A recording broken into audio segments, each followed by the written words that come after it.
বিতর্কের মাঝে কেন্দ্রীয় নির্বাচন কমিশন পশ্চিমবঙ্গ সহ 12টি রাজ্যে এসআইআর লাগু করেছে। শাসক দলের হুমকিকে উপেক্ষা করে নির্বাচন কমিশন এসআইআর লাগু করায় উচ্ছ্বসিত বিজেপি।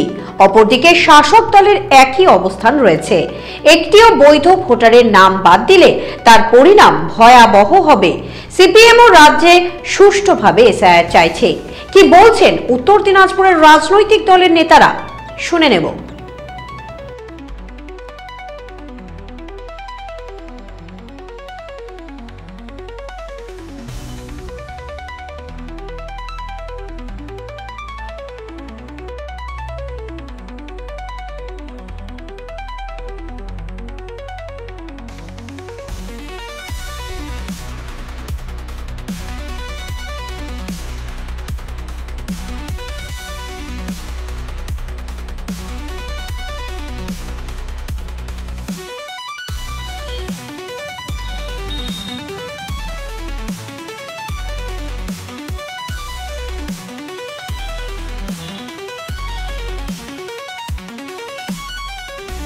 ব্যাপার হচ্ছে যে এসআইআর লাগু হওয়াতে মানে যারা যোগ্য ভোটার তারা তো থাকবে, আর যারা ভুয়ো ভোটার তাদের নামটা ভোটার তালিকা থেকে বাদ দেওয়ার ব্যাপার আছে। এখন ভুয়ো ভোটার মানে চিহ্নিতকরণ কিভাবে হবে? না, এসআইআর না করলে তো হবে না। 2002 সালের পরে আর এসআইআর হয় নাই। তার ফলে যেহেতু আমাদের উত্তর দিনাজপুরটা এটাকে চিকেন নেক বলা হয়, এখানে আসে মানে যেমন চীনও পাশে আছে, নেপালও পাশে আছে, ভুটানও পাশে আছে, বাংলাদেশও পাশে আছে, আর তাছাড়া অন্যান্য রাজ্য কাছে মানে মধ্যে আমাদের এই উত্তর দিনাজপুর জেলা। তো স্বাভাবিকভাবে এখানে প্রচুর ভোটার যারা আছে বাইরের থেকে আসছে, তা কারা আসছে, কোথার থেকে আসছে চিহ্নিতকরণ তো হওয়া দরকার আছে। যে ভারতীয় যারা ভোটার আছে সে অন্য রাজ্য থেকে আসার পরও তাদের নাম এখানে থাকতে পারে।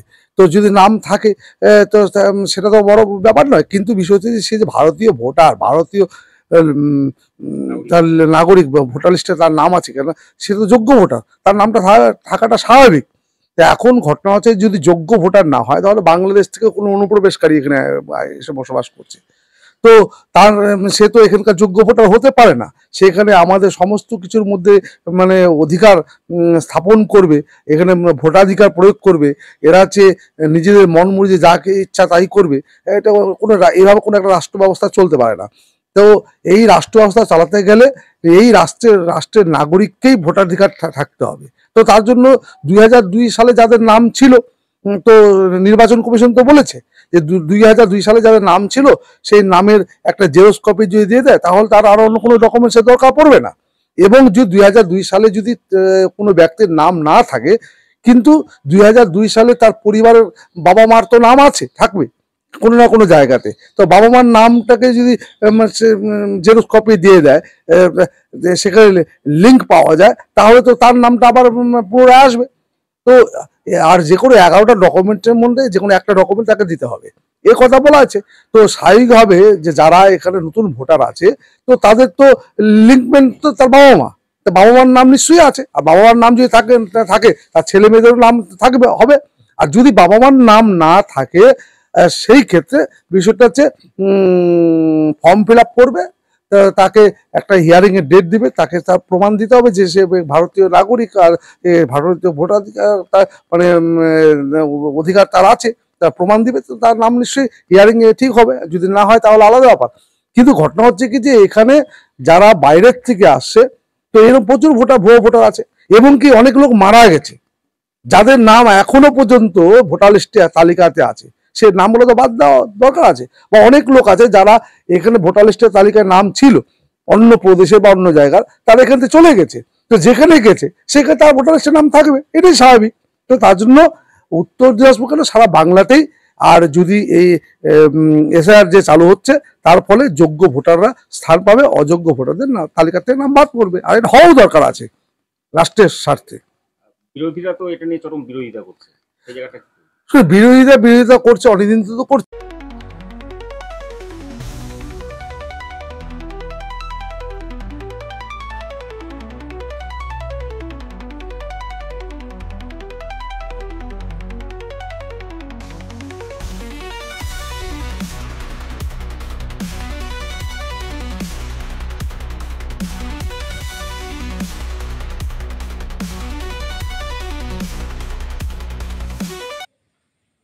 সব থেকে প্রথম কথা হচ্ছে আজকে 2025 সালে এসআইআর হচ্ছে এবং এখানে জাতীয় নির্বাচন কমিশন এবং কেন্দ্রীয় সরকার বলছে যে ভুয়ো ভোট আছে, অনুপ্রবেশকারী আছে, রোহিঙ্গা আছে, বাংলাদেশি আছে, এই সমস্ত তাদের কথা অনুযায়ী তাদের এটা বক্তব্য।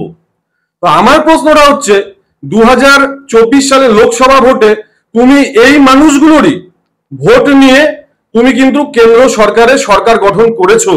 অর্থাৎ আমি বলতে পারি যে তুমি যখন এই মানুষগুলোর ভোট নিয়ে সরকার গঠন করেছো, তাহলে এই মানুষগুলো যদি ফেক হয়ে থাকে, ভুয়ো হয়ে থাকে, তাহলে আমি বলবো আগে প্রধানমন্ত্রী এবং স্বরাষ্ট্রমন্ত্রীর পদত্যাগ করা উচিত এবং তারপরে আমাদের এখানে এসআইআর হওয়া উচিত।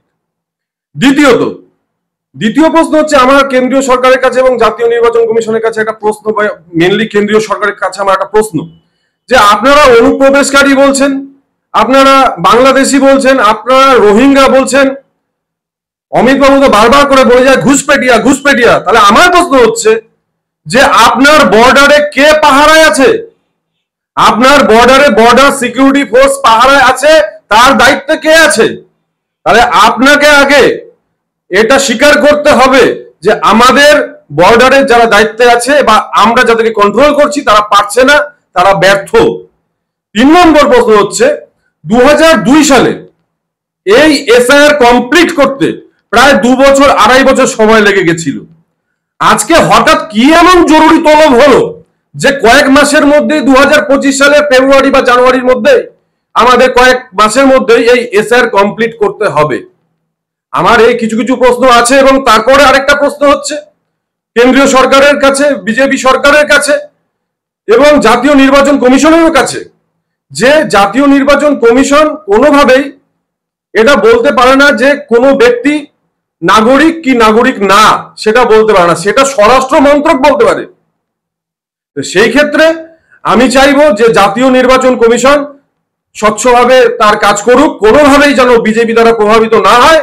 আর যদি বিজেপি দ্বারা প্রভাবিত হয়ে কোনো বৈধ ভোটার বা নাগরিকের নাম বাদ যায়, আমরা গণতান্ত্রিক পদ্ধতিতে 1 ইঞ্চি জায়গা আমরা ছাড়বো না এবং ইঞ্চিতে আমরা সেটা দেখব এবং সেটা অবশ্যই গণতান্ত্রিক পদ্ধতিতে।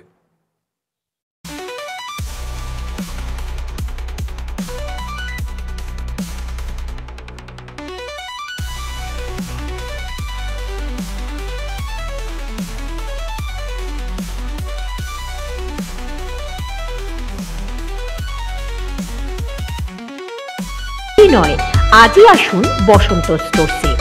আমাদের ঠিকানা বিধাননগর মোড়, NS রোড, রায়গঞ্জ, উত্তর দিনাজপুর।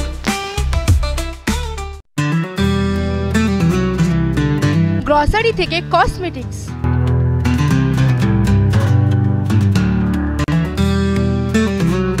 আপনার যে কোনো প্রয়োজনীয় জিনিস পেয়ে যাবেন একই ছাদের তলায়।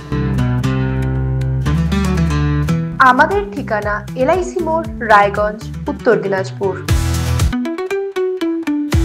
কসবা ল কলেজের ছাত্রীকে গণধর্ষণের পথ নিরাপত্তা সপ্তাহ উপলক্ষে কালিয়াগঞ্জের ট্রাফিক পুলিশের ইসলামপুর পুলিশ জেলার পক্ষ থেকে ইসলামপুর বাস স্ট্যান্ডে মিনমিন নয়, স্পষ্ট প্রশ্নের স্পষ্ট জবাব।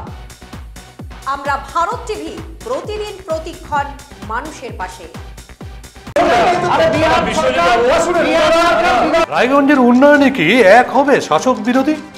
ঝগড়া নয়, রাজনৈতিক বিতর্ক দেখুন সাত কথায় ভারত টিভিতে। আমি রাধা মাধব, আমার সাথে দেখুন সাত কথা প্রতি রবিবার দুপুর 3টায়।